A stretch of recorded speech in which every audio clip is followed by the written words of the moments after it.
Olaf leads, Macbeth chases, and Espinosa quietly stalks them both. The fight for the crown still leans in favor of our current champion, but things have not been going his way in the previous two rounds. Contact with other cars have scuppered his chances to keep up his winning streak, but it's not prevented solid finishes from our Club West driver. For the fourth race in a row, our competitors face a track with incredibly high speeds here at Spa, and it's anyone's guess on how it'll play out. We ourselves will find out soon as we get ready to watch round 5 of the PRL GTE Sportscar Series. And you'll see it all live here on the Global Sim Racing channel and the iRacing Esports Network. Hi, I'm Joe Peak, and with me in the booth is Nick Schmeg. Behind the scenes is our director, Sean Crackers Ambrose, and he's using cameras provided by Dougie Beard. Nick, Spa gives us quite a few more corners than we saw over in Italy, but no less of the speed. Yeah, absolutely. With that speed, we will go from northern Italy last week at Monza and travel to eastern Belgium this week at the Circuit de Spa-Francorchamps. If you're not brand new to motorsports, odds are you know about Spa and the daunting nature of this brutally challenging venue. It's 7 kilometers of being on edge, 4.35 miles of every little movement of the car having a serious impact on your race, 19 turns that are notorious for sending cars out of line and off track. Spa has gone through multiple changes in the past, from its humble beginnings as a 15-kilometer street circuit into what we have today. That track that we do have today is the same one that hosts events like the 24 Hours of Spa for GT3 fans, the Belgian Grand Prix for Formula 1 lovers, and most fitting for tonight, the WEC's 6 Hours of Spa. The elevation change through Eau Rouge might be the most famous turn in all of racing, but don't let that distract you from the chaos that ensues, from the Kemmel Straight down into the Lacombe, down the hill, eventually into fast sweeping turns like Blanchimont, and then back up the hill to the famed La Source hairpin. Most people relate the word spa to rest and relaxation, but to get a better look at the exact opposite, let me send you down to the track for the GSRC lap guide.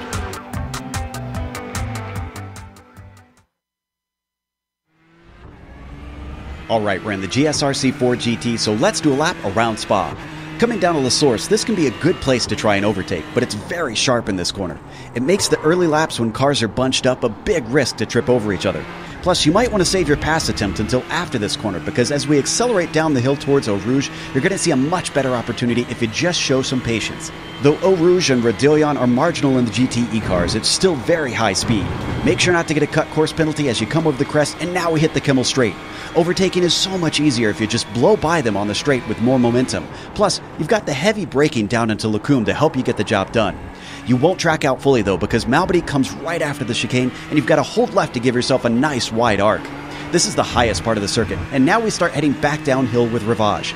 Passes can sometimes happen into here, but it's terribly easy to outbrake yourself. Everyone's going to be fighting some understeer with its off-camber nature, but they've also got to get set up quickly for No Name.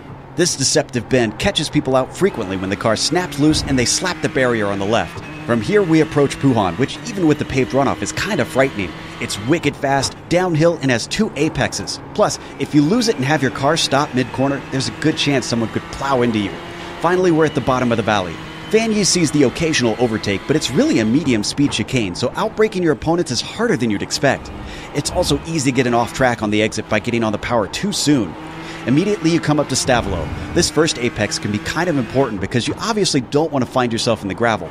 But the second one is the one that leads onto the backstretch, where if you hesitate on the power, you'll be very, very vulnerable. Even though there's some curves, none of them require lifting, so you'll be straightening them out to keep from scrubbing off speed. The real trick will be nailing Blanchimont because you can't quite take it flat out. And it'll be dangerous to let the car straddle the curb of the AstroTurf to the outside, since it'll be easy to spin it. You've got no time to rest now because you're coming up quick to the bus stop. This is a very popular place for passes, but it's also super common to blow the corner completely and wind up in the runoff. Smart drivers will make sure and stay tight to the first apex and set up a good exit onto the pit straight. But hopefully, if you've kept it all together, you've now finished a lap around Spa.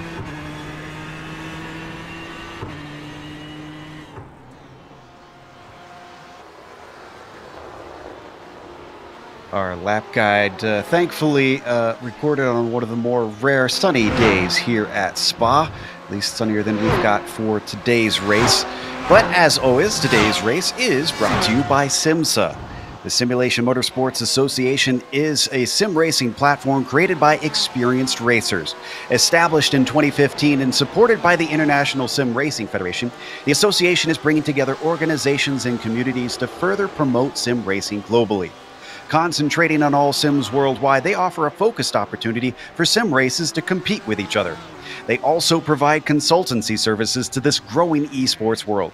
SIMSA offers solutions for racing simulator requirements and custom-built simulator parts, as well as complete customization and upgrading of existing simulators. You can find them at simsa.net. Today's broadcast is also proudly sponsored by Fraser & Dieter. Fraser & Dieter is a nationally recognized PCAOB registered CPA and advisory firm headquartered in Atlanta with thousands of clients globally. It provides a wide range of services, including tax, audit, advisory, internal controls, and transaction support to achieve each client's unique financial goals. With offices in Alpharetta, Atlanta, Las Vegas, Nashville, and Tampa, Fraser & Dieter has consistently been named a best of the best CPA firm by Inside Public Accounting and is ranked among the top 60 largest CPA firms in the United States. You can find them at FraserDieter.com. Let's take a look at the championship real quick. Nick, we've got pretty much the same person up top, but from there it's gotten fascinating. Yeah, after Monza last week, it's starting to kind of stagger out. As you can see, there are some very interesting increments between them. You've got Macbeth 15 points back and 25 points back. Andres Espinoza has moved up into third. Flores stays in fourth, but he's another exact 10 points back. And then 43 points back is Christian Eisler with that Team Bushfink Racing BMW. He's fallen back, but that is not to distract you from the team championship, because that is also getting quite interesting on that side of the competition. Things are shaking up very interestingly. The CRT guys have moved back into second. That's Modoff and Clark. They're still trying to chase down the Speedworks Racing Team North. That's Macbeth and Revito. Just their consistency up in the top 10 has put them up there by 14 points. The SRT Team West has fallen down to third with Tremblay and Flores, 10 points further back. The East Team has moved up. They're sitting very handily in front of Team Bushfink Racing. Talked about Perez and Eisler falling back earlier. They've got some work to do if they want to stay in this championship hunt. Eisler certainly had another poor round back at Monza. He never seems to have much luck when it comes to his racing. Let's take a look at the race details for today, though, here at Spa. As we mentioned, we are in round 5 out of 10. They will have a drop week. That's what you see there with that little droplet. The worst point scoring of their season will get dropped from their total points, just to allow any sort of real-world things to not affect their championship as much. 45-minute sprint race today. That means you can expect one pit stop. That will be a talking point. We'll go over that in a minute. They have open setup on the cars so they can tweak them to their liking. The reason they have that pit stop is, of course, they've restricted the fuel compared to what the real GTE cars can load up on. They also have an incident cap. That's also going to be a problem and a worry here for our drivers today at a track like Spa. They can be disqualified if they go over that. They have no spare car to save them out there. So this race, once again, brought to you on the iRacing Esports Network. If you want to catch more of this season, as well as other World Championship, official World Championship races on the iRacing Esports Network, all you got to do is subscribe. There's a big red button on their YouTube page that says that. Click that. You'll get all that stuff in your YouTube feed. Taking a look at how qualifying is going so far. Abner Acosta actually has turned out to be faster than Zach Hefner today, but much like we saw at Monza, I suspect we got a few drivers maybe trying to use a little bit of draft and finding some time that way, Nick. Yeah, absolutely. Lots of places you can definitely draft here and gain a huge advantage getting runs into some turns. We'll take a look at Montini now. Federico just working his way through Lacombe and sits fourth in the timing sheets. Now, I mentioned that pit lane and how that is a talking point. This is the endurance layout of Spa, and For our viewers who aren't familiar with the different versions of Spa, Nick, maybe explain kind of where that makes the difference. Yeah, so the endurance layout might be one of the most, I think it's the most daunting pit road that you have to deal with here, because it's the longest. You have to start all the way back in the normal GP layout that you see guys like in Formula 1 use coming out of that late chicane. It doesn't spit you out in front of La Source, though. You have to wrap all the way around it going up to Eau Rouge. It's a very long pit road, and a little mistake will cost you there. That does, however, move the start-finish line later to the hill right before Eau Rouge, out of La Source, instead of the other side of that. And oddly, the finish line is also in a different place as well. It comes out of La Source, and then the drivers will finish up, or excuse me, out of the bus stop chicane, and the drivers will finish up there. So something to be aware of when it gets to the end. Tyler DeZube, who was our winner last round, apparently having some trouble in qualifying. He's got to hustle back out if he wants to get one more lap in, because that wreck certainly sent him back to the pits. This is on board with Borda, who is heading down towards the famed Eau Rouge right now. I mentioned the incident points, Nick.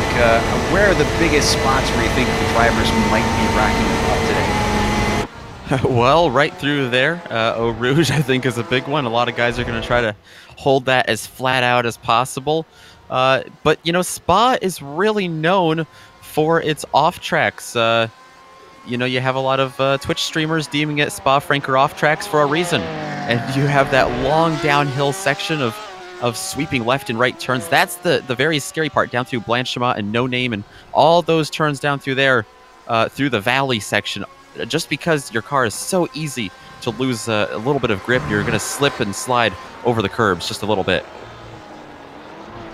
Watch JT Costin come across the line. Let's see if this one's going to be faster than that 2:12.5.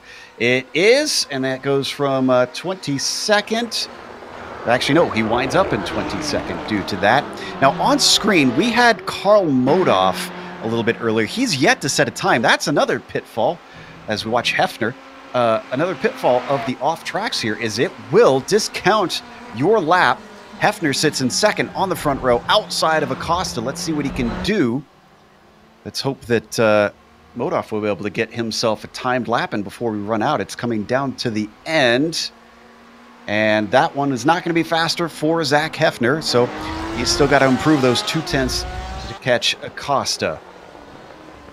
Yeah, the last couple of rounds, it seems as though we've seen Modoff kind of wait towards the end of qualifying to get up there on the board, and that's really when he likes to strike.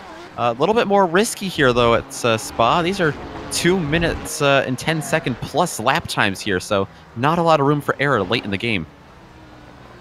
Pablo Valenzuela comes across. That one not going to count, unfortunately. So let's go to Modoff. He's towards the end of the lap. He's coming up towards Blanchimont. Hopefully he stays within track bounds this time. Let's see how he keeps it. Is it tidy? It's off the apex. Well, I don't know. That was suspect. Through the bus stop. We'll find out soon enough if this one counts. He keeps it nice and clean on that final corner and across the line. It's a 2:10. That's good enough for second place. Wow.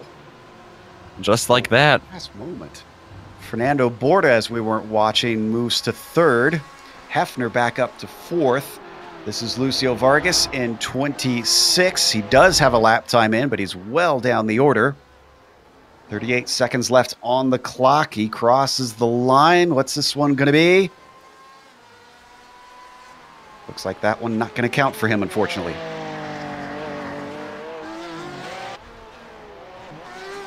Joey Trungale from Texas. Ooh, it's a little wide coming into the bus stop. He's currently sitting well down the order, though. And this one is his fastest lap at 2:12.8, so that bumps him up just a little bit up to 30th.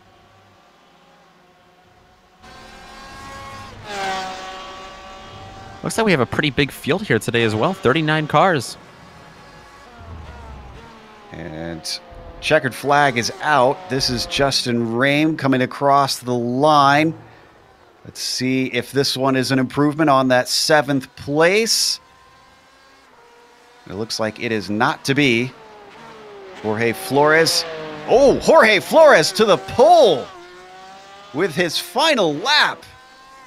And he is a 10th up on Acosta. The lap times keep getting lower and lower. Macbeth improves to 5th. Espinoza then pushes him out of that P5 immediately afterwards.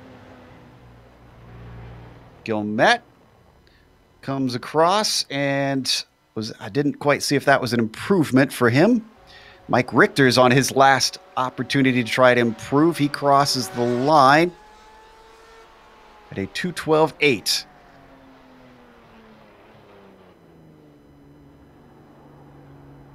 And Federico Montini, unfortunately, not going to be able to improve because whatever happened here at the end, he's cruising across the line. And we're going to check to see how Costin can do. Sits in 22nd. Oh, well, that one's certainly not going to count. He knows it. He pulls off to the side. Immediately following him through up to the bus stop. He's all the way down on 34th. This is definitely not typically representative of Corey's speed.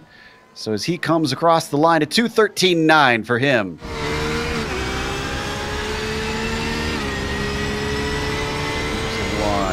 The last one across, and unfortunately unable to improve. That's going to be our starting grid. So let's go through your starting order. Jorge Flores manages to bump himself all the way up to the top spot ahead of newcomer Abner Acosta. He was fast last week, not fast enough for win. What does Spa hold? Carl Modoff will be on the inside of row 2 and 3rd. Fernando Borda will be P4. Andre Espinoza starts 5th. He's high up in the championship. He's going to hope for more good results today. Sean Macbeth, who sits 2nd in the championship. He will be P6 on the grid. Last round's winner, Zach Hefner. Not as good at qualifying here as he was at Monza, where he took the pole. He'll start 7th. Federico Montini will be 8th. Then Jean-Marc Tremblay begins in P9, top 10, rounded out by Justin Ream. Row number 6 is going to go to the Hoosier in the number 74, Ben Perez. And he's going to be alongside of Leif Peterson in 12th. Tyler DeZube, past winner in the series, along with Christian Eisler. They are back in row 7, and they've got some work to do to get back up there to that winning standard of theirs. Dan Rovito going to be behind him, rounding out the top 15. He's going to be alongside Pablo Uribe in the 23 Ford in row 8. 17th, going to go to Pete Wabroten, and Josh Daniels will follow with Jerome Bertum in the 217 and Tyler Gilmet in the 555 in 20th. Correction for myself. It was DeZube who won last round and had the pole, not Hefner. Brett Thurman qualifies 21st with JT Costin 22nd. Daniel Rooney will be P23 and Maxi Sorella 24th. Kenny Rodriguez starts 25th. James LeBlanc could do no better than P26 with Lucio Vargas starting behind him in 27th. Mike Richter 28th. Then it's Hugo Glaz starting 29th with Manuel Paredes in 30th. Rodrigo Munoz will follow in row 16. Joey Trungale in the 106 to his outside. Cristobal Valenzuela, Corey Clark, and Mike Cray will be the last of the 35 drivers to set a time. And behind them, it's going to look like it's going to be Danny Duchesne, Gary Schilling, Giuliano Romagnolo, and Scott McClendon rounding out this large field. That's Romagnolo. We've had him in, yeah, I know it's a weird looking one if you're not used to it. But Giuliano's raced with us in Autobahn a few times. Glad to see him jumping over here into the PRL GTE sports car series. So they line up behind the Porsche pace car. Wait for everybody to bring their car. Going to be a rolling start. Now, the pace car will release them at the bus stop chicane as it pulls into the pit lane. Last time they actually started before they got to the line on the run up to La Source. We'll see if it's the same today, or if they'll wait until they circle their way around the hairpin and down the hill where the actual starting line is.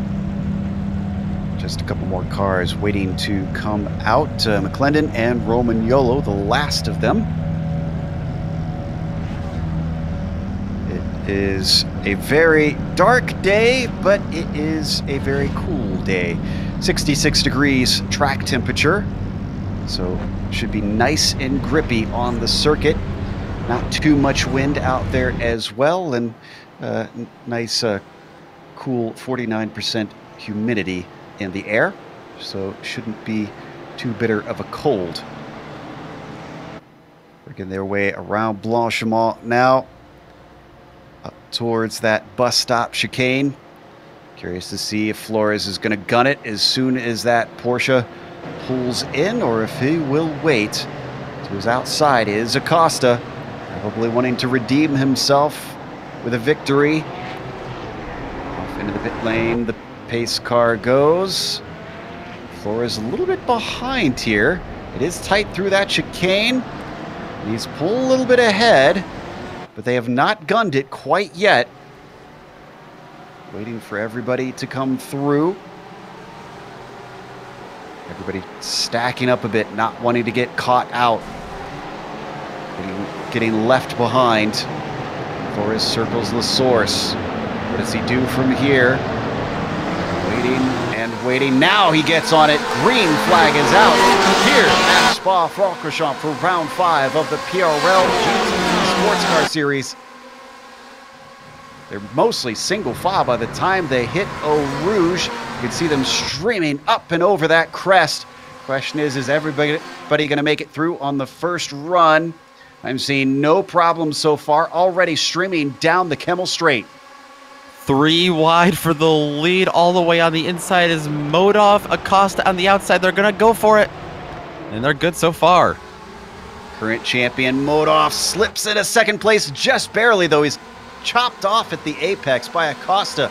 He's challenged, though, down on the inside towards Rivage. Flores trying to get that P2 right back. In fact, I'm sure he'd want to get back up to P1, and he solidifies it. Still side-by-side action between Macbeth and Borda. Macbeth comes out on top, takes P6. Frantic action as they hit Puhan, but so far, I believe it's been clean. Looks that way. Looks like we might have a bit of a 4-car breakaway for the lead. We've seen that a bit here in the past.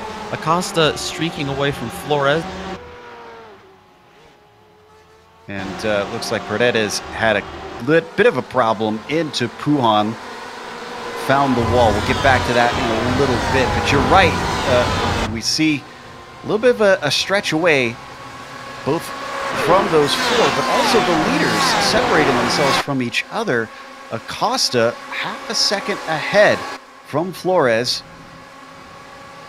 Macbeth is giving chase to try and see if he can reattach himself to that front group. They now accordion back together into the bus stop chicane. This can sometimes cause problems in itself, especially on this first lap. Most are going single file, a few cars trying to go side by side, but otherwise mostly clean, except for a few cars spinning their tires. They already hit La Source. Acosta still retaining that lead as they complete the first lap.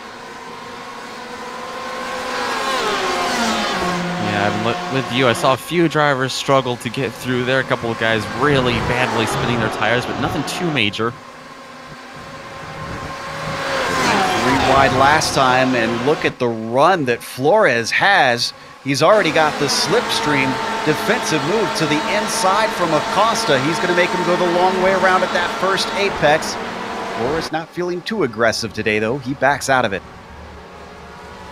Oh, and a problem for Tyler DeZube, who falls down the order. I think he had a cut course penalty from the flashy heights of a win to now struggling to stay inside the top 20 as he fights side by side with Thurman. He's got the inside into Rivage, and he tries to come back at him, but I'm not sure if he's going to be able to claim it. Oh, that's so tight through there. They got to be so careful. You can see him getting up on the curbs, trying to use every little bit of this track that they're allowed to. Thurman moves into 20th now. DeZube keeps Rudy from overtaking him. He's the gray Porsche you see behind the orange Ferrari of DeZube. Going to go on board, and it's going to take a Herculean effort for him to have another win, especially with mistakes like that. There's another spot gone as Rudy gets by.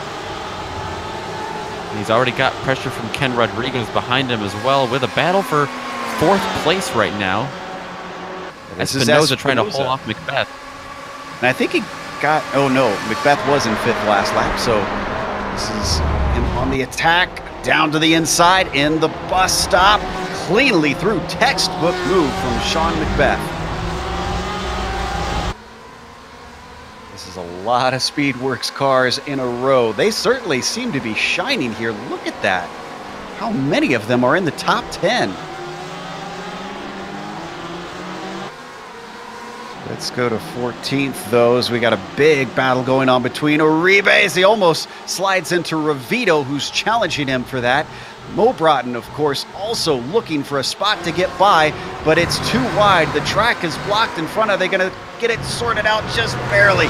Ravito up to 14th over Eau Rouge. And Uribe has the slipstream, but not the momentum. Behind them, that's the car that's got momentum.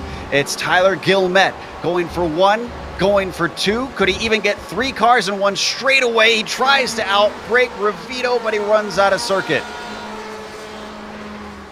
Ravito almost came across back his nose here. I don't think he expected Gilmet to get that big of a run.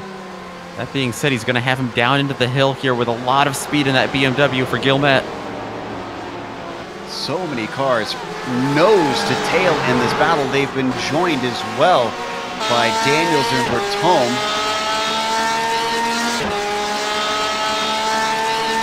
To Wuhan they go. One little mistake will cost you so much around here. Nobody having any snaps through that double apex left-hander, hitting the lowest part of the circuit now.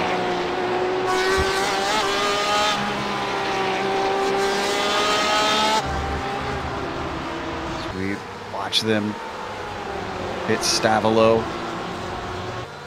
having to get to the power off of here.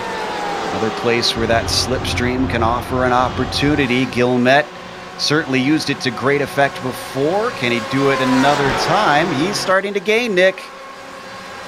He is indeed. He's got that slipstream, like you said.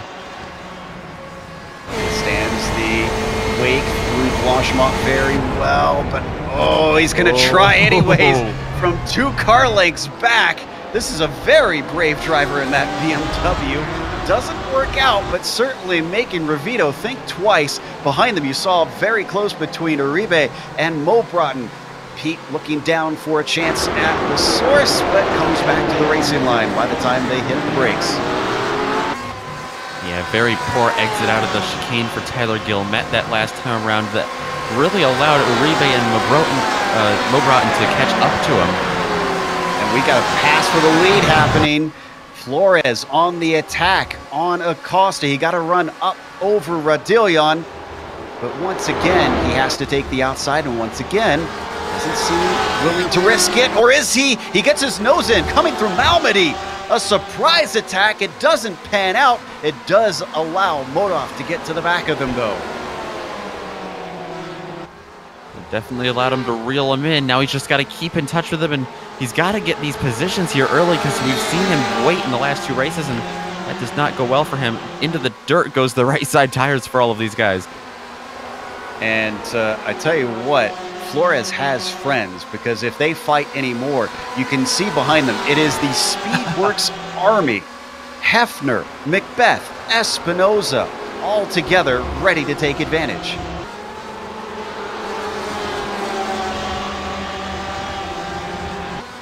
Behind them, we've a little bit of a battle for the top 10. Perez has been climbing all over the back of Justin Ream, another Speedworks car, and then another Speedworks in front of them. It's Jean-Marc Tremblay, not too far in front. Sure, Ray would like to get a little bit of a tow from his teammate, see if he can get out of the clutches of the former champion. Perez not quite close enough for now.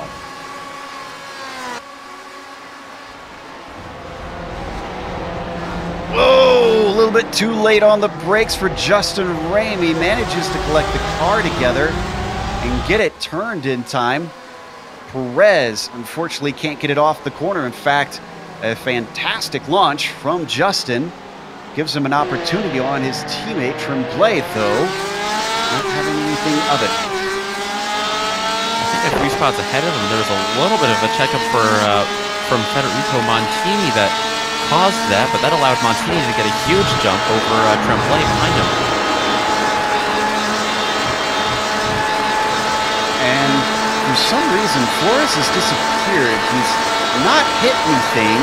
I think this is a connection issue. Meanwhile, you can see this battle on screen. That is Justin Rame overtaking teammate Tremblay for P9. Excuse me, for 8th now, since we are missing Flores, who's still not returned. And I've not seen a disconnect message in our chat quite yet. So he could still reappear, but it's getting less and less likely the more time ticks by.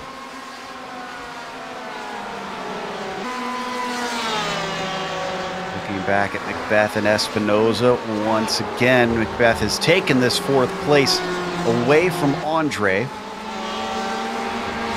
He's been staying with him.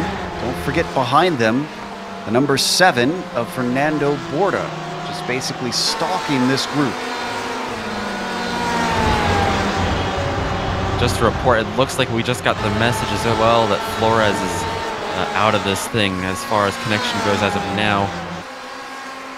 This is sort of bad news for the rest of the field because Modov might be able to run down Acosta. In fact, he has closed the gap slightly. I was a little afraid that that Abner might be able to use that break between the cars to get away, but it looks like that is not to be. Number 48 has turned on the afterburners. It's been 2 rounds that he hasn't won. And the last win was part of his 10-race winning streak, 11-race winning streak, rather. So can he return to the top step? He certainly got an opportunity. He does have a mirror full of Zach Hefner right now as well, though, that he's got to deal with. That 1, 2, 3 machine is looking very nice right now early in the stages. Just missed out on the win. Passed on the last lap by Dzube. And a big slipstream for Modov. Oh, but another defensive move from Acosta. Very late defensive move this time. And almost a little bit of contact through those turns as well with the checkup. No change for the top 5. It is still Acosta, Modov, Hefner, Macbeth, Espinoza. Oh, we got some fierce action. Oh, and a car almost off track. Uribe and 20th now, 21st. We need a replay of this one. This was Jerome Bertone challenging him the long way around into the cone. There might have been a little ghost contact.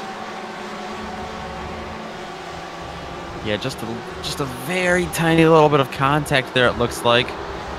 Scary moment for those cars coming up. Scary moment for all those cars behind him as we look above. Dan Rooney came through. He came so close to hitting Uribe, trying to gather himself up. Excellent job by all of them for avoiding that. Yeah, that looked like some serious net code, which is unfortunate for those two. It does give Jerome Bertome 16th, though, who now sets his sights on Pete Mobrotten. You see Uribe already trying to climb his way back through, but that's a lot of cars he's got to overtake.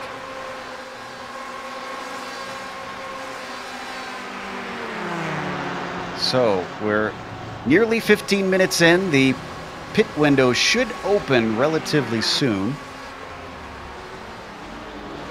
Looking through the top order, and it looks like things have settled down for our cars at the front. Everybody just about 3/10 of a second apart from one another. Modov has been looking awfully aggressive the last couple laps, though. I wouldn't be surprised if he tried to make a run here. Another defensive move for Acosta. Given just enough space. Modov's got a nose ahead. This is the best chance we've seen. Outbreaks him into the corner. The gauntlet has been laid down by our current champion. The newcomer may have come in and shown pace, but he's got to figure out how to beat him to the line when all is said and done. Zach Hefner, don't forget, only his second race in this series. He could pull a trick on both of these cars. Yeah, that allowed Hefner to stay in touch with these guys. He's definitely got it. He's got to be sizing up Acosta right now. He knows where he likes to go on the backstretch, so that's going to help him. I wonder if Zach's sizing up his fuel gauge, because he's been chilling back there. So I don't know if the 1, 2, 3 is in any hurry to try and take the top spot away. That is true. Spa is quite the thirsty track, and like you said, the pit window just about opening up. It is a wide pit window, though, as we see in this series, and a lot of times these guys try to wait as late as possible to make that work. Yeah, I don't think he's coming in early. Not from what we've seen of the pit strategy thus far. The Buckeye has time. He's got no pressure from behind because Macbeth continues to fall off to nearly a second now behind them. Ooh, he nearly gets into the back of Acosta. Oh, but Abner's going to try to pull the over-under. And I think he just might have it. They're side by side with Abner having just a bit of a nose ahead. Deep braking into La Source. And this is bringing all the cars behind back into the mix. Acosta back to the lead. Modov to second. Hefner stays in third. That one caught Modov off guard for sure. That was not a spot on the track that I expected Acosta to make that move on him. But he made it work for now. Let's see what kind of run Modov gets out of Eau Rouge. Eyebrows get raised in the number 48 pit lane, I'm sure. Modov with another run. He made it stick last time. Does he want to keep playing leapfrog like this, though? I think so. He's fully alongside. This time he can't slingshot completely past. Wheel to wheel once more. It sorts itself out with Acosta retaining the lead, but another over-under. And Karl Modov slips inside down towards Rivage. He's got the line, the desired line into this 180-degree right-hander. But it's going to switch back to the outside as Acosta through No Name. Can he carry the speed? No, he can't. Karl Modov with some very clever racing to get back to the front. You see Acosta flashing the headlights there. He's not too happy. He gets on the curbs, almost makes contact, goes to the outside. Now he's got Hefner coming up on the inside, trying to take second away from him. He's got a nose ahead. They're breaking into Fanyes. And just barely manages to outgun him around the outside of the first apex. All this fooling around. Look at the gap up to Modov. It is 7/10. This is exactly what they do not want right now, because Modov has been known to pull a Vettel and just pull off into the lead and streak away. And don't forget about these three drivers behind him either. Sean Macbeth and Andres Espinosa, Fernando Borda. They are also in striking distance of these guys now, especially Macbeth. Up towards the bus stop chicane. Can they start to regain some of this time? Hold off a little bit deep into the corner. Oh, and spinning the tires off the corner as well. He's trying to hustle the car to get away, but in his efforts, I think he's almost shooting himself in the foot. Yeah, he's got a long race to go ahead of him. He's almost halfway there. He's got to be a little more conservative at this point, I think. In fact, that gap, which was up to 0.8 of a second, is now down to 0.6 in these few corners. That's enough for this slipstream, 0.5 between them. We're on board with second place Zach Hefner, and he is reeling him in. It could have been a breakaway for Karl Modov, but the other drivers not going to allow that to happen.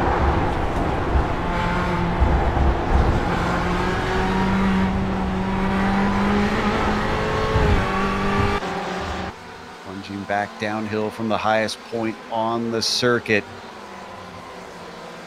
We haven't seen any increase in the temperature since then. Don't have to go to it, but I can report that Jerome Bertome seems to have had a slowdown penalty. He's now dropped to 20th. Ironically, in that, he was overtaken by Uribe. The gap stays at about half a second between Hefner and Modoff. Costa, who was leading for a number of laps, still sits in third, but is certainly right underneath the rear wing of Hefner in case he makes any sort of mistake.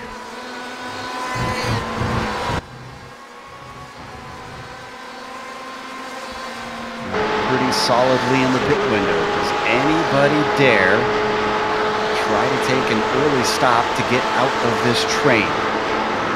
Yeah, that's what I was just thinking, Joe. I know that these guys really like to wait as late in the race as possible, but if I were up here on this Bix, I think I might duck out early. An alternate strategy could give you the clear track you need. It could also bite you, could slot you back into traffic. None of them are takers. The group behind them is just as worthy as attention. There's a huge train of cars goes from Justin Rame in 7th all the way back to Eisler in 12th. Rame under pressure right now from Montini, who's under pressure from Perez. Then there's a little bit of a gap back to Jean-Marc Tremblay and Leif Peterson in between them. And Bertome has elected to be the first car to blink. Maybe he didn't get a slowdown. Maybe he got some damage somewhere. I'm not seeing any on the car. Oh, and we had a pass for the lead as well. Zach Hefner has gone to the top spot on the backstretch. Just a simple slipstream by up the Kimmel Straight. And that moves the number 1, 2, 3 to the top spot. Only 2 races under his belt, and he's led the field in both races. Now, do we also have a problem with Justin Rame, or was this a connection issue? Oh, it was a connection issue. He's back. He was gone a while, though.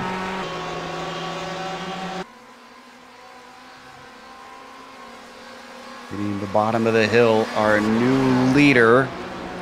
And we might want to go to 8th because Federico Montini's got Ben Perez to his outside, and I actually think they made a little bit of contact under braking down into Fanyes, so Ben slots back into line. Yeah, I definitely think they made contact through there. That seemed awfully close, and there's a little bit of a bobble from both of them. But they made it work. Coming out of Stavelot towards Blanchimont.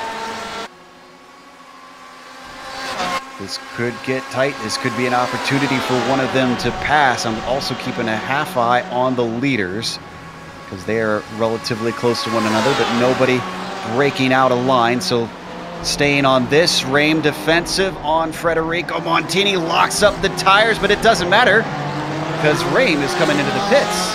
That explains why he went defensive. Yeah, those two teammates came in together, Tremblay and Rame. Makes sense. They're going to try to work together in the slipstream when they get out of here. So they were well ahead of our next pitter, which was Bertome. However, I'm seeing DeZuppe is the most recent to have pit. And as that happened, Uribe had a problem on track. And in fact, there was contact made. It was between himself and Corey Clark just moments ago in the bus stop.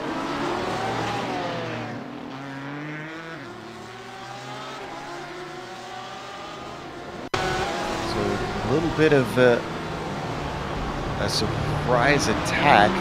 Back up a little bit more here. You could see the awkwardness that Uribe had to go through just to get back going onto the racing surface. Yeah, Uribe's had his hands full all night, it seems, finding himself in trouble.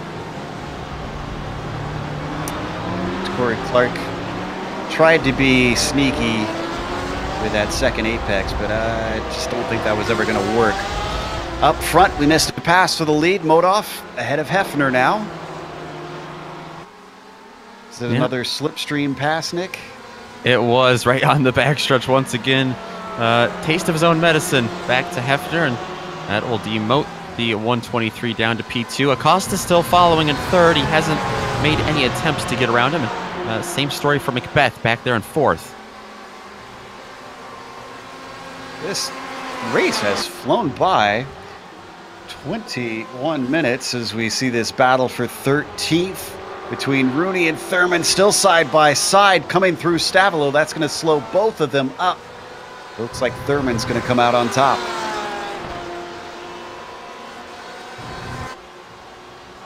See if you can slipstream back up to him. Rooney is trying to get right underneath him as they come through Blanchimont towards the bus stop, but he's just not close enough, and I can report that Ben Perez has come into the pits. Yeah, I saw that out of the corner of my eye as well. He is our next pitter, and more behind him it looks like as well. Highest pitter still Justin Rame. Daniel Rooney from Australia pits.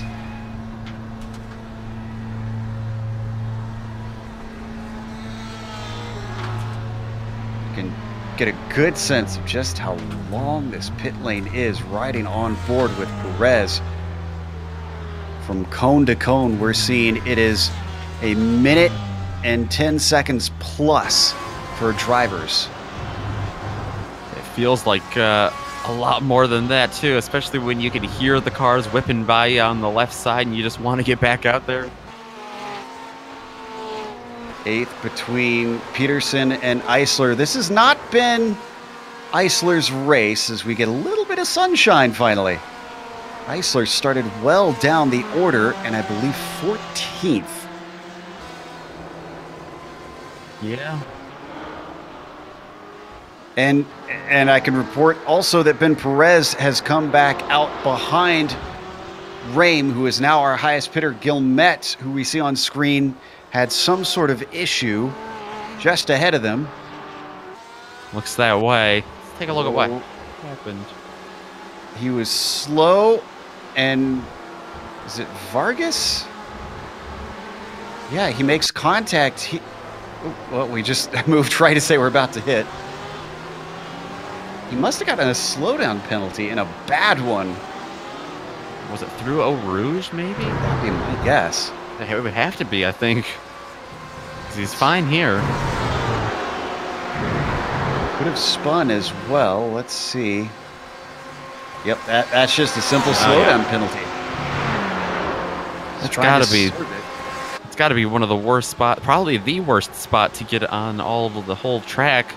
It's the longest straightaway there. Let's keep watching. This is where it all goes wrong. He tries to break into the corner, and unfortunately, I'm trying to remember who that was that he got into there in the Porsche. Both of them find themselves off track, and it was Vargas. Ooh. Some of our top drivers have pitted. Macbeth, Espinoza, Peterson, all in.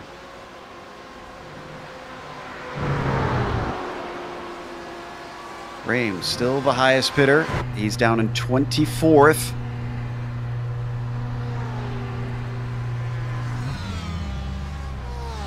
Everybody trying to find their pit stall.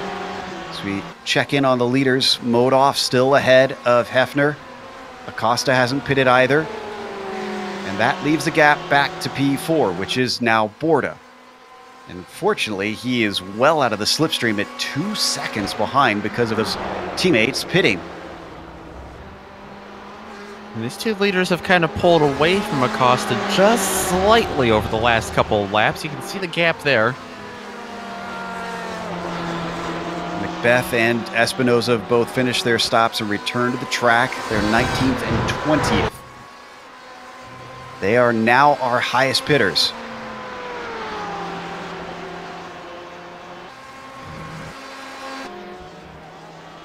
Perez, who's also pitted, finds himself in a nice little scrap with Tremblay behind him. Speedworks versus Bushfink. two big team names there, but back for 22nd right now. Like you said, working their way up through the field with pit cycles. When they come around, once everybody pits, it should be for somewhere around 10th place. Effectively. We'll find out. If they fight too much, it could be lower than that. Vito pits. Our leaders do not. Olaf has Hefner all over his rear wing. Now, if he does not attempt to pass here up the Kimmel straight, I suspect Hef is saving a little fuel. And indeed, he makes no such attempt. Number 1, 2, 3 looks like he is trying to play some strategy games potentially.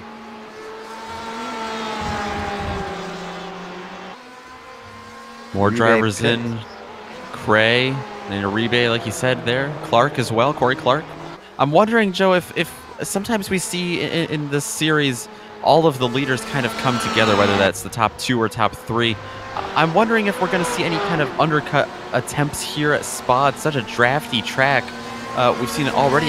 Lots of guys try to come in with someone else. Yeah, I have a feeling that you could just see that sort of thing happen. This is Ravito leaving. Still, our highest bidder is Macbeth. He's now up to 15th with the more cars that have come in and out. And that green card going to the inside is Paredes, who is a lap down due to his early problems on lap 1.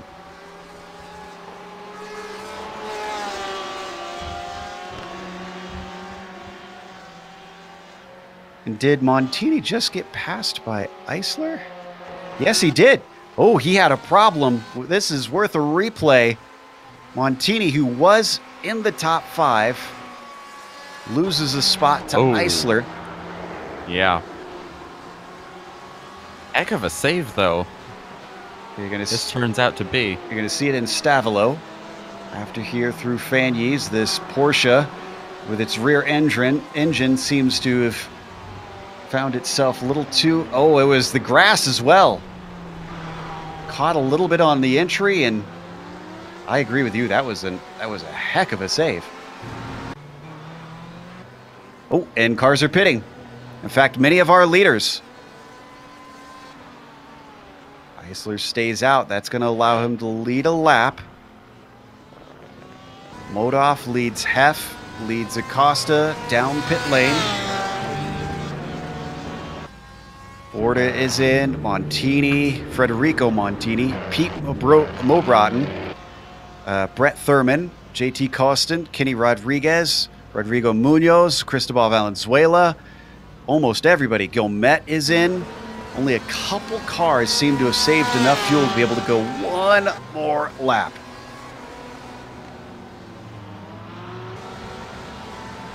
What about Hefner? Has he saved more fuel than Modov? He jumps him. He does indeed. It's going to be interesting to see them get back up to speed here on the Kimmel Straight. And they are going to come out into a little bit of traffic. This is Duchesne, who is yet to pit.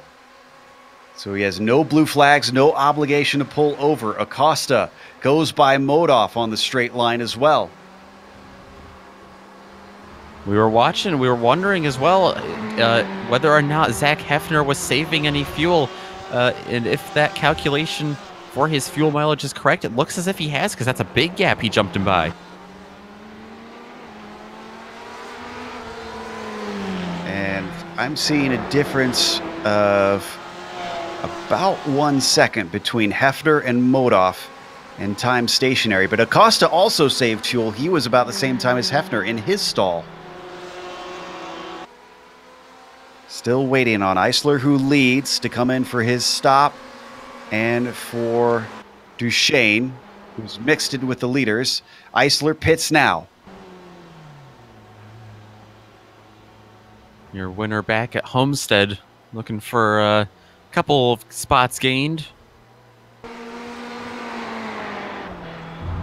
There's our leader, or well, who will be our leader once they cycle through. He currently sits second place.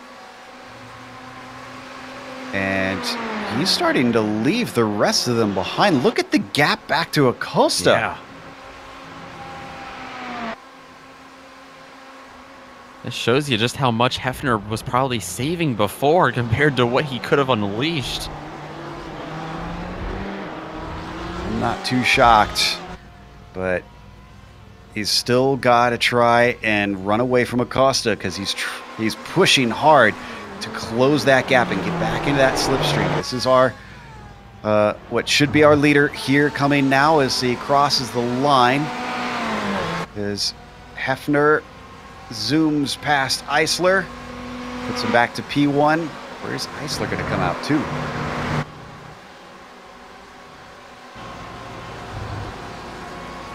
Eisler's starting to roll.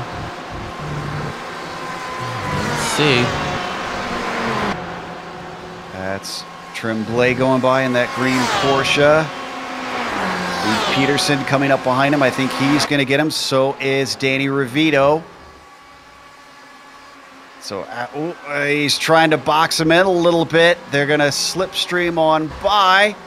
Ravito's got a little bit more of a challenge, though, than does Peterson. Oh, they almost come together. Wheel banging, but in the end, Christian Eisler squeaks through into P11. A little bit of displeasure there from Ravito behind him.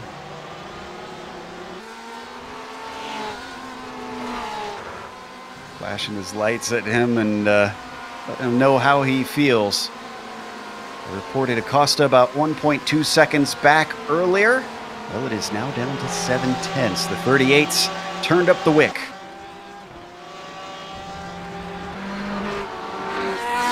And you mentioned Acosta. Hefner having to hold off Acosta. Didn't see too much speed out of Acosta in the middle part of this race, but remember back in the first 3 or 4 laps, Acosta was all over Karl Modov, being very aggressive, so I wouldn't be surprised to see the 38 go for that strategy again. Pull off some of those more risky maneuvers here late, now with less than 10 minutes left in the race. Yeah, they're running out of laps to do this. So staying up here and watching this battle for the lead, which has been a fascinating play of strategy and speed.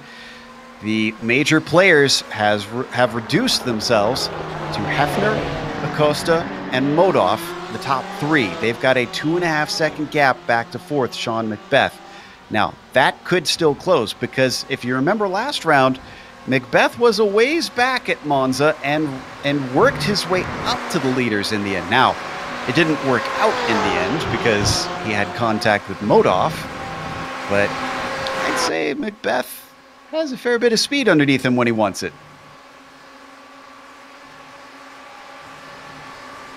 Looking back at Eisler once again. Vito wants that spot back, and he might be able to take it here because he's got a handy little draft up the Kimmel straight. He's going to have to go around the outside. This didn't work out for him last time. In fact, this is exactly how it went last time. Is he going to get shoved off again? Oh. Not quite. Eisler gave him space.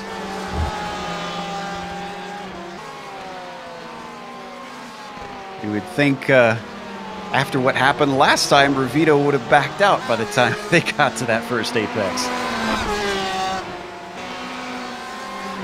They've got to put it all on the line. Like you said just a couple moments ago, they're running out of laps. With less than 8 minutes left and doing laps of about 2:12. Oh, and Jean-Marc Tremblay off course in Pujan. This was driver error. Yeah, all by himself, just losing the grip down there. Track warmed up a little bit, maybe a couple degrees. A little sunnier down there. We're going to watch. That's Peterson in the black and blue car behind him. Watch how close he gets. We'll need an onboard after we watch this offboard. Yoo-hoo! Ooh. Yeah. This is Peterson's view of the incident.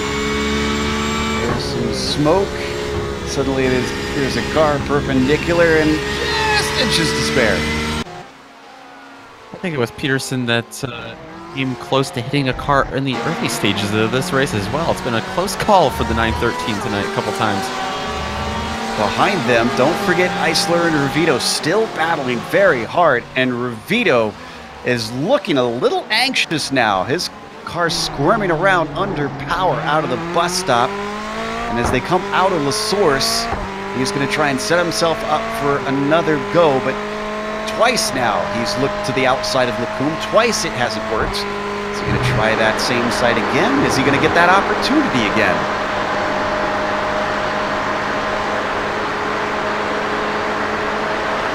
Straight, he's close one more time, looking out of the diffuser of Christian Eisler. Doesn't defend, but no attack either. Vito's going to stay in 11th.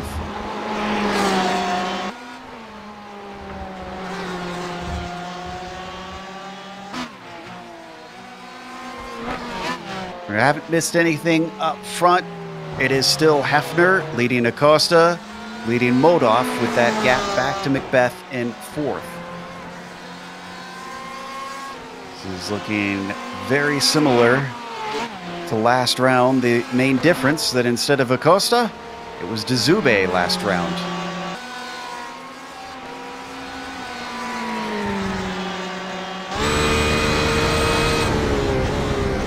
We're on board with Revito here. Back in his battle with Eisler. So fending him off well so far, and he only has to do so for 5 more minutes. Let's see here, how many laps do we get left? The leader's coming to the line now with 4:45 to go. Coming out of the chicane now is Zach Hefner, leading yet another lap, but will that last? For potentially 3 laps to go based off of our timing and scoring. Yeah, it'll definitely be 3, and makes me wonder, did anybody cut it tight on fuel? Yeah. Because they'll be very close on that extra lap. If anyone did, it's going to be Zach Hefner. I think he had the shortest of pit stops, but how much did he save on that first stint? Meanwhile, Federico Montini and Josh Daniels swap positions. Montini gets up to 16th through the bus stop. Daniels already having to look in his mirrors because Brett Thurman back there stalking him. Coming out of La Source down the hill. This may have been the start line, but it is not our finish. Keep that in mind. Drivers have to go to the line off the bus stop to finish it. And that has caught some people out on where they thought they could maybe take a position. Good run up the Kimmel Straight from Josh Daniels as well as Thurman. Are they both going to be able to overtake Montini? He's trying to stop the bleeding, but unfortunately no tourniquet can manage to do that. Thurman's going to move to 17th. Daniels reclaims P16.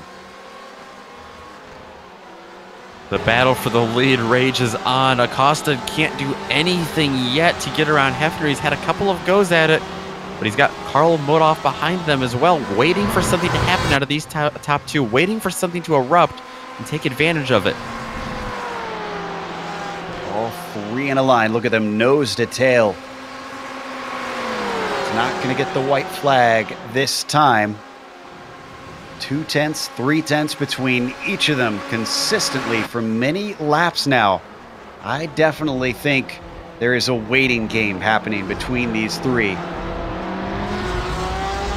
Oh yeah, for sure. Acosta, I don't think wants to make that move now. I think his only choice is to try to wait until the last lap, or he's going to leapfrog right back.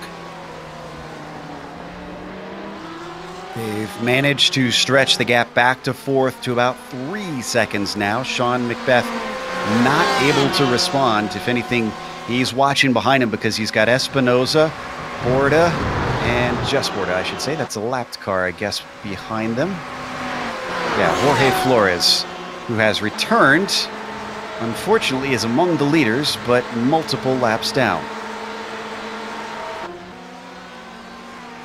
Action happening in 13th, Mo Broughton and Tremblay fighting for the lucky position. Up over Radillion. Tremblay glancing in his mirrors, looking back at Mo Broughton. And he's gaining, but he runs out of track despite a little bit of a look to the inside.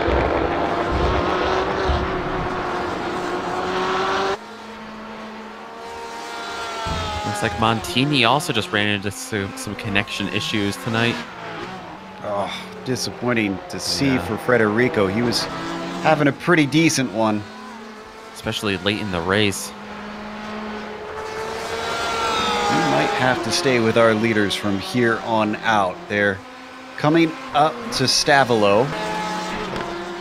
So they've essentially got a lap and a quarter to go. Oh, look at how hard all three of them are pushing out of that double right-hander. Pushing the track limits to try and get all the speed they can. Hefner still your leader. Acosta in the black machine. You see trailing. Modoff back there in the blue and black. Nobody attacks down into the bus stop this time. White flag is out and waving for our top three. Who is going to be able to repeat last round and make a last lap pass for the win? Through La Source. Such evenly matched cars. We have a Ferrari, we have a BMW, and we have a Porsche. All in the top three spots on the podium. Keep it clean through Eau Rouge. No cut courses to slow you down. All three of them do so. Here comes the draft. I'd say that Acosta's a little bit too far back, though, but certainly not Modoff, who's getting a double toe. He's closing in, but as they break for the corner, just not enough there. Oh, yeah, bit of an awkward exit for Modoff as well. I think he's lost touch of him. That's going to take a lot to gain back in, but Acosta slowly trying to reel in Hefner, but hasn't he used all of the spots on the track? Right into the tire tracks of the 1, 2, 3. Hefner robbed of a win on the last lap at Monza, looking to redeem himself. A first and a second in the first two rounds. Nothing to shake a stick at. Out of Puhan, it's looking good so far. Abner hasn't been able to respond, hasn't been able to close in and put him under threat. But he's got to survive the run out of Stavolo down towards the bus stop. That's going to be the last great opportunity for Abner Acosta. It'll be the first win for either of these drivers if they can do it. But if they tangle, Karl Modoff will be back to his winning ways. Look at him go wide off of Stavolo. Abner Acosta trying to use every little bit that he can.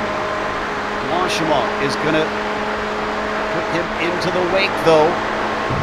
He's able to stay with it. It's going to be awful close. He could send one in.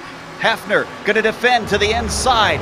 Is that going to be able to give him the speed off the corner? They don't manage to go side by side. Acosta is going to have an almighty run, but it is just not there. Zach Hefner takes the win with Abner Acosta finishing second, Modoff third. Macbeth takes home fourth ahead of Espinosa, ahead of Borda. Close between them as well. Ravito beats Eisler to the line to take ninth. Eisler with at least a top 10. Josh Daniels leading home Thurman, streaking away in that red Porsche in the latter stages. Battle back for 15th, Rodriguez and Clark. 17th, rather. Looks like that one's going to go to Rodriguez coming out of the bus stop. Nothing that Corey Clark can do there. And a three-way fight for 23rd. This is Munoz ahead of Valenzuela, ahead of Vargas. I believe this is the Andes team.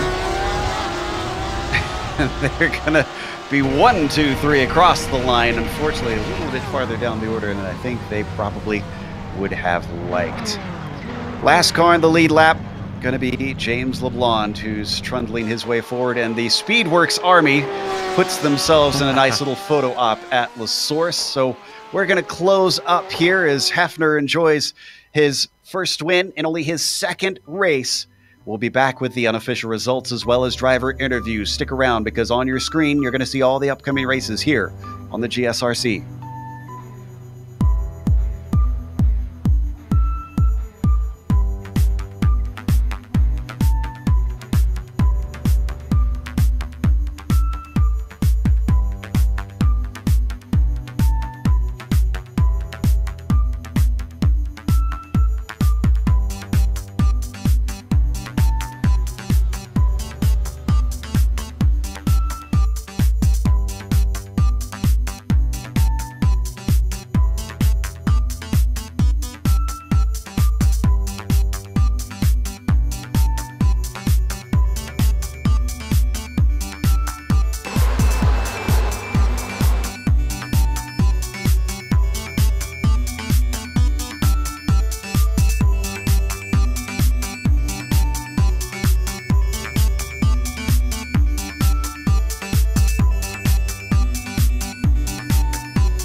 Welcome back to Spa-Francorchamps. This was definitely a tense one, especially up at the front, but in the end, it was Zach Hefner. Only his second race in this series, and he manages to take the top spot after a second place in his first race. He is going to be one to watch out for. Abner Acosta, though, you got to keep him in mind. Second place, and he's been showing good speed. Karl Modoff gets another third. So despite being off the podium for 3 races, or excuse me, off the top spot of the podium for 3 races, Karl is looking like he will retain the points lead easily. Sean Macbeth has been trying to chase him down, but he finishes behind him. He gets a 4th today. Andre Espinoza gets a top 5. Fernando Borda was just a little bit behind them in 6th with Justin Rame, going from 10th to 7th. Ben Perez, certainly not the winning ways that we used to see from Ben. He takes 8th place today, and Leif Peterson finishes 9th. Dan Ravito with a well-earned top 10.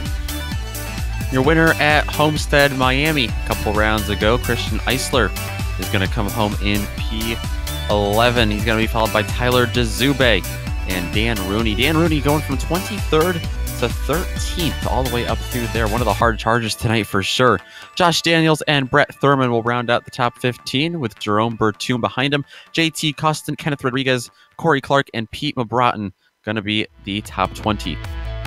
Mike Cray finishes 21st with Hugo Galaz behind him in 22nd. Then Pablo Uribe, he was all over the board today, and unfortunately it was mostly downwards. 16th qualifying, 23rd in the race. Rodrigo Munoz, the reverse, 31st in qualifying, 24th at the checkered flag. Cristobal Valenzuela takes a P25. One more spot gained for him, 33rd to 25th. Lucio Vargas takes P26. Danny Duchesne, who didn't get a qualifying time in, gets 27th. Gary Schilling, likewise, also no qualifying time, one position behind in 28th. James LeBlond will get 29th. And poor Jean-Marc Tremblay, first car lap down from 9th on the grid to 30th out there. 2 laps down, it's going to be Manuel Paredes and Jorge Flores back in 32nd. Poor performance for him tonight. I'm sure he's disappointed in that. Federico Montini behind them in the 5. Another one after starting 8th. He had connection issues and follows the pole sitter back to a 33rd finishing position. Tyler Gilmet, 34th. And then the DNFs roll in. Mike Richter, 8 laps down, 35th. Maxi Sorella, 18 laps down alongside Joey Trungale, 36th and 37th. Giuliano Romagnolo in 38th, and Scott McClendon will round out our large 39-car field at Spa. It's a popular track, Spa, and certainly a man that is going to be enjoying himself is Zach Hefner in only his 2nd race in the series. Top spot of the podium. Zach, I have to say, we are certainly impressed with the way you've performed in these first 2 rounds you've shown up. Thanks. Appreciate it. I was a little worried initially starting 7th, a little far back, and losing the draft early would have counted me out. But yeah, I can't believe, a win. Well, hailing from the great state of Ohio myself, I'm curious, what neck of the woods do you come from? Northwest Toledo area. I went to school at UT, so go Falcons. Talons up. Get out of here with that rocket stuff. All right. Well, the good news is I'm not that loyal to the school. So, well, this was a great performance, and obviously a great performance at Monza. But both of those are slipstream tracks. And next week, we head over to Imola, which is completely different. A lot of chicanes, very fiddly. Do you think you'll do as well there? Imola is it's a better track. I would say Spa and Monza actually suit me a little better. Imola with the chicanes and the bumps in the middle of those chicanes proved to be a little more difficult, and keeping it clean through those chicanes is really important. I hope to do as well. So we will see in a week, I guess. Well, best of luck to you there, and congratulations on today's victory under the cloudy skies at Spa. You earned it, sir. Thank you very much. Appreciate the broadcast. Appreciate the league. That was Zach Hefner, winner today here in Belgium, and I believe actually our only broadcast, or excuse only interview. Get your words together, Joe. So I believe that's going to close it up for today. And of course, we want to thank our sponsors before we leave the booth. We want to thank the Simulation Motorsports Association, who can be found at simsa.net, as well as Fraser and Dieter. You can find them at fraserdieter.com if you want to check out their services. Also, a big thanks goes to iRacing for putting us on the iRacing eSports Network. Make sure and head on over to their YouTube page and click subscribe so that you get lots more racing action in your YouTube feed. Thanks goes out to the companies that provide the software and the hardware for our broadcast listed here on your screen. And additional thanks go to June Lalonde, who provides our wonderful music. See the screen for how to get a hold of more of her great work. Thanks to the team today, Nick, Sean, and Dougie. If you'd like to find out more about GSRC, including upcoming races, you can find it at globalsimracingchannel.com. And also check out our social media on Twitter at GSR Channel, Facebook at Global Sim Racing Channel, and Instagram at GSRC_Graham. As we mentioned, heading back to Italy. Just a quick hop up north, and then we head back down south. That'll be Tuesday, April 23rd at 9 p.m. Eastern. We also have upcoming races for other series listed on the screen, so check those out and mark them down on your calendar. However, until next time, race clean, race hard. See you on the track.